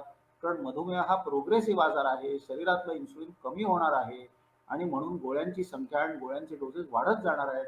हे मधुमेह माणसाने मनाची तयारी ठेवायला पाहिजे. तर किती औषधं घेता ह्याला महत्व नसून रक्तातल्या ग्लुकोजची पातळी कशी ठेवता ह्याला महत्व आहे. ते सगळ्यात महत्वाचे. धोका त्याच्यावर ठरणार आहे, गोळ्यांच्या संख्येवर ठरणार नाहीये, हे लक्षात घ्या. माझा पुढचा प्रश्न तुमच्यासाठी असा आहे की जर कोणाला लग्नाआधी मधुमेह आढळला, कारण आपण पाहतोय की 20 वर्षाच्या अगोदरच्या मुलामुलींना किंवा टाइप 1 डायबिटीज जो लहानपणी होतो, त्या मुलामुलींना जर लग्नाच्या आधी डायबिटीज झाला, तर ते साधारण वैवाहिक जीवन जगू शकतात का? आणि मधुमेह असलेल्या मुलामुलीचं स्थळ जर आलं, तर लोकांच्या मनात खूप शंका असतात की लग्न करावं, हे स्थळ पाहावं का नाही पाहावं. तर त्याबद्दल आमच्या श्रोत्यांना सांगा की काय त्यांनी विचार करावा किंवा कसं पुढे जावं? तर लग्नाच्या बाबतीत असं आहे की थोडासा फरक करायला पाहिजे.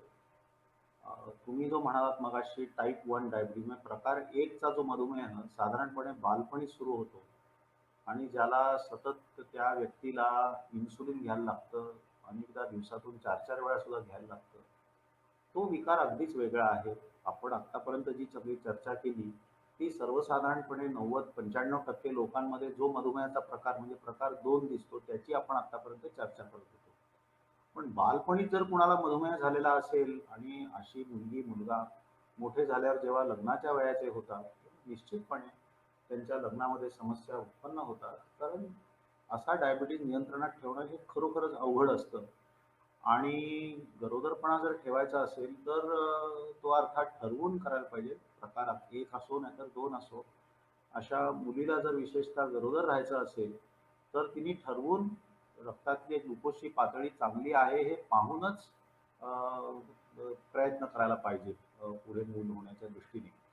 आणि नुसतं केवळ आत्ता साखर रक्तातली चांगली आली आहे म्हणजे लगेच आता गर्भधारणा व्हायला हरकत नाही असं नाहीये. तर निदान 3-4 महिने अगोदर तरी व्यवस्थित रक्तातली साखर जर चांगली ठेवलेली असेल, तर मग पुढे गर्भधारणेला काही अडचण येत नाही.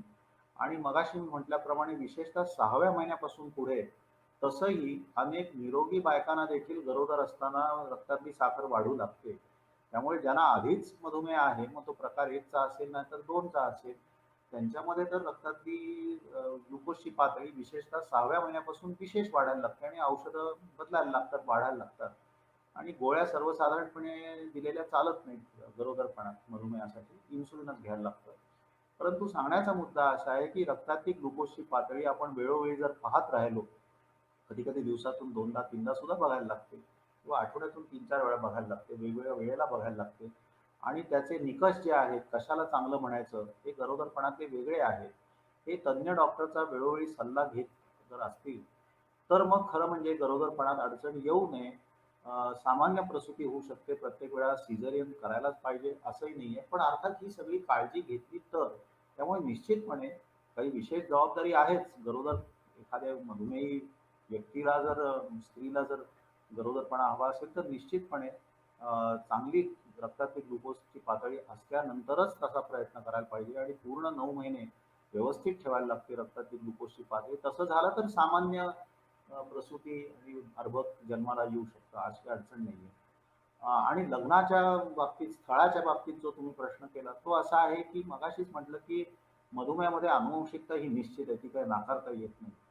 आणि साधारणपणे आपण म्हणतो की आई वडिलांना दोघांनाही जर मधुमेह असेल तर त्यांच्या सर्व मुलांना कधीतरी आयुष्यात मधुमेह होण्याचा धोका एक साधारण 95% आहे.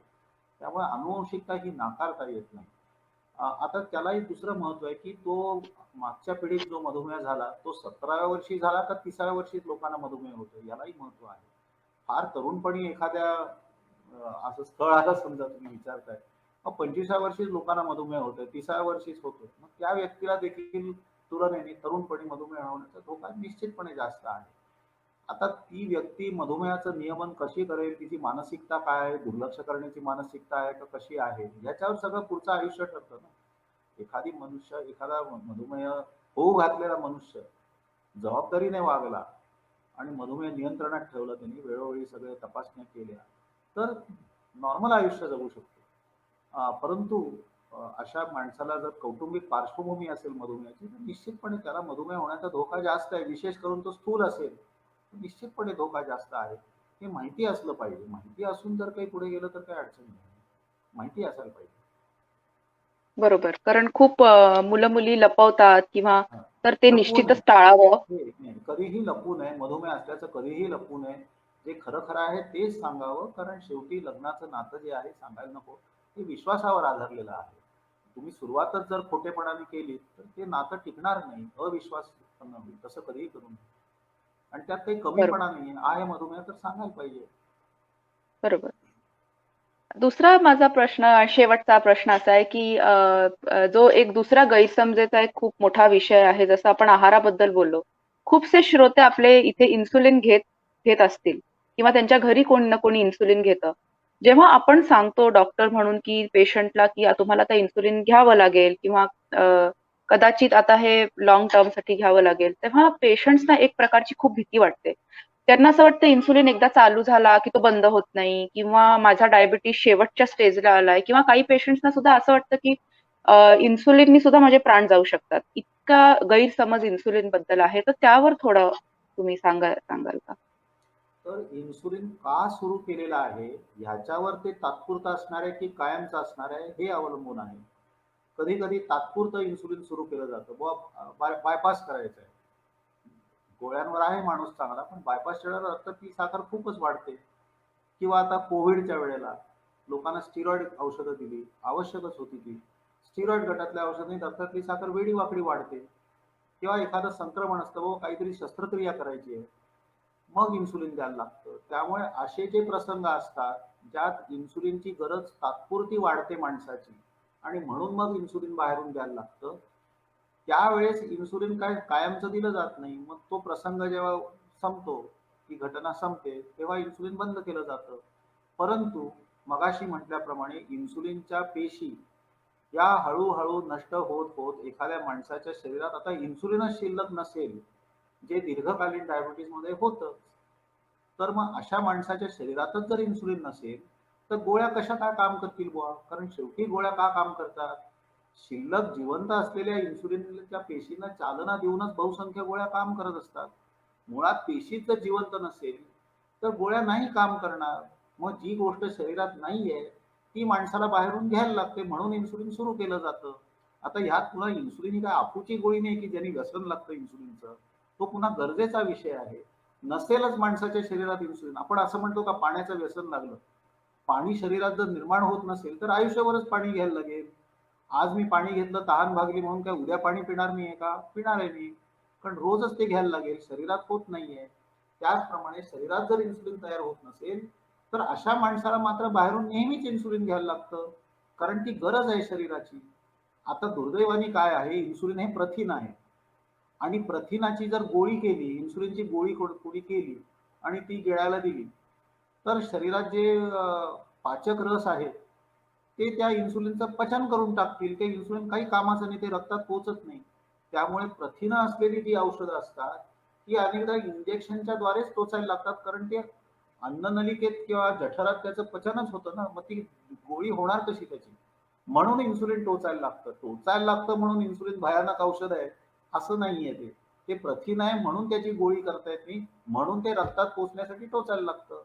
आता ह्यात माणूस काय आपला आजार आता गंभीर झालेला आहे, आता मी शेवटचं आता माझं झालं सगळं, असं समजण्याचं कारण नाहीये. मी मगाशीच म्हटलं, तुमचा धोका तुम्ही गोळ्या घेता का इन्सुलिन घेता ह्यावर अवलंबून नसून तुम्ही रक्तातल्या ग्लुकोजची पातळी कशी ठेवता ह्याच्यावर अवलंबून आहे. इन्सुलिन घेतले म्हणून तुमचा आता धोका वाढला नाहीये, उलट रक्तातली ग्लुकोजची पातळी खाली येत नसेल तर धोका जास्त आहे, आणि ती खाली आणण्यासाठी जर इन्सुलिन घ्यायला लागलं आणि ग्लुकोजची पातळी सामान्य झाली तर धोका कमी होईल माणसाचा, वाढेल कसा धोका. धोका हा रक्तातल्या ग्लुकोजच्या पातळीवर ठरतो, इन्सुलिनवर ठरत नाही. त्यामुळे इन्सुलिन हे धोकादायक औषध नाहीये. इन्सुलिन हे जीवनावश्यक औषध असतं अनेकदा, आणि प्रकार 1च्या डायबिटीजमध्ये तर इन्सुलिन हे दिलं नाही तर मनुष्याचा मृत्यू होतो त्या पालकाचा, हे लक्षात घ्यावं. त्यामुळे इन्सुलिनला भिण्याचं कारण नाही. सकारात्मक दृष्टीने त्याची आवश्यकता असेल तर ते घ्यायला लागतं आणि ते आयुष्यभर घ्यायला लागतं.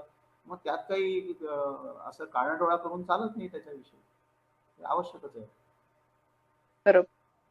मधुमेहाचा म्हणजे आयूवरती काय परिणाम होतो आणि मधुमेही मनुष्य एक सामान्य जीवन जगू शकतो का? मधुमेही माणसाच्या आजाराचं निदान कधी झालेलं आहे, त्यांनी वेळीच ते केलेलं आहे का? म्हणजे ज्यांना आधीच धोका आहे मधुमेह होण्याचा, त्यांनी वेळोवेळी जर आपल्या मधुमेहाची चाचणी केलेली असेल आणि मधुमेह प्रत्यक्ष शरीरात सुरू झाला त्यावेळेलाच जर त्यांचं निदान झालेलं असेल, असं नाही बुवा दशक चालू होता शरीरात, माहितीच नाही बुवा, मग काहीतरी होऊन बसलं, मग आता समजलं, मग आता इथून पुढे मी औषधं घेतो, अशा माणसाचं काही खरं नाही बुवा. पण ज्या माणसांनी आधीच धोका असताना आपली चाचणी केलेली आहे आणि नुसती रक्तातली चाचणी करत नाहीये, तर मधुमेह झालेला असेल तर वेळोवेळी तज्ज्ञाचा सल्ला घेऊन व्यवस्थित औषधं, जीवनशैली हे सगळे प्रकार केल्यावर रक्तातली ग्लुकोजची पातळी जर नियंत्रणात ठेवलेली असेल, पण नुसतीच ग्लुकोजकडे लक्ष न देता सरासरी ग्लुकोज कसा आहे, रक्तदाब कसा आहे, कोलेस्ट्रॉल कसा आहे, तंबाखू चालू आहे का बंद आहे, मद्यपान आहे का नाही, व्यायाम आहे का नाही, या पायांची काळजी घेतली, या सगळ्या साकल्याने सगळ्या शरीराचा जर विचार केला आणि आपला मधुमेह आणि त्याच्या जोडीचे जे धोक्याचे घटक आहेत आणि जे दीर्घकालीन दुष्परिणाम आहेत त्यांचा प्रतिबंध केला आणि ते झाले असतील तर त्यांचा चांगला उपचार जर करून घेतला तर मधुमेही मनुष्य हा सामान्य आयुष्य जगू शकतो, आयुर्मर्यादेवर परिणाम होत नाही. मग एखाद्या माणसाने दुर्लक्षच केलं, गेलाच नाही डॉक्टरकडे, मला काही होत नाही अशा तोऱ्यात जर राहिला तो, आणि मग एखाद्या दिवशी सिगरेटी चालूच ठेवल्या त्यांनी, व्यायाम केलाच नाही, रक्तदाब खराबच ठेवला, तर अशा माणसाला हृदयविकार होण्याचा निश्चितपणे जास्त धोका आहे. मग त्याचा काही आयुर्मर्यादेवर निश्चित परिणाम होईल. त्यामुळे तुम्ही कसे वागता, शेवटी आपण आपल्या आजाराची कशी काळजी घेतो, काळजी करू नये माणसाने, पण काळजी घ्यायला पाहिजे. काळजी जर घेतली त्यांनी तर मधुमेही मनुष्य जो नियंत्रित आहे तो निरामय आयुष्य जगू शकतो. मग काळजीचं कारण राहतं. मधुमेह या विषयावर तुम्ही खूप छान समजावलंत आणि नक्कीच सगळ्या श्रोत्यांना खूप सोप्या भाषेत त्याचे मधुमेह काय आहे, त्याच्यावर काय उपचार आहेत, काय चाचण्या करून घ्यायला हवा, कोणाला धोका आहे, हे तुम्ही खूप सोप्या भाषेत आणि खूप छान वाटलं तुमच्याशी बोलून, आणि तुम्ही तुमचा इथे वेळ दिला त्याबद्दल खूप खूप आभार. धन्यवाद.